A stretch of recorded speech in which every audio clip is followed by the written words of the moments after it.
Friends, आज के video में हम डिस्कस करेंगे position for TCS compliances during the transition period. जब आप इनकम टैक्स एक्ट 1961 से शिफ्ट करो इनकम टैक्स एक्ट 2025 में, तो ये जो ट्रांजिशन पीरियड है, जो शिफ्टिंग का पीरियड है, उसमें जो हमारा टीसीएस कंप्लायंसेस का प्रोविजन होगा उसका क्या प्लेस है, उसकी क्या अंडरस्टैंडिंग होगी। तो आइए फ्रेंड्स डिस्कस करते हैं। फ्रेंड्स, टीसीएस कंप्लायंस आपको पता है कि इनकम टैक्स एक्ट 1961 में सेक्शन 206C के थ्रू आपका गवर्न होता था।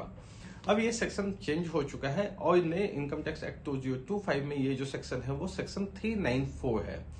अब बात करते हैं कि ट्रांजिशन पीरियड में इट मीन्स कि जैसे कि ये एप्लीकेबल है 1 अप्रैल 2026 से, तो 31 मार्च 2026 तक आपको पता है कि ओल्ड प्रोविजन एप्लीकेबल होंगे और 31 मार्च 2026 के बाद new income tax act applicable होगा।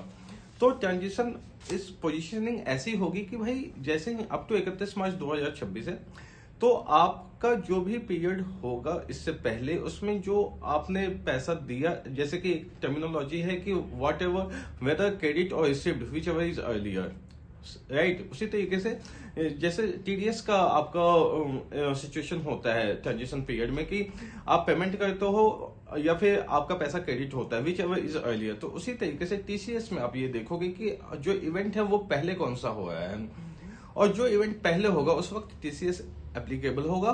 और पॉइंट ये रखना है कि आपको डेट ऑफ एप्लीकेबिलिटी याद रखनी है कि 1 अप्रैल 2026 से इनकम टैक्स एक्ट 2025 एप्लीकेबल हो रहा है, तो 31 मार्च 2026 तक जितने भी टीसीएस से रिलेटेड ट्रांजेक्शन्स होंगे तो उस पे इनकम टैक्स एक्ट 1961 एप्लीकेबल होगा, ना कि इनकम टैक्स एक्ट 2025। और 1/4/2026 के बाद वही ट्रांजेक्शन होती है तो उस पे इनकम टैक्स एक्ट 2025 एप्लीकेबल होगा। So this will be the whole positioning for the TCS provision as per the new income tax act 2025.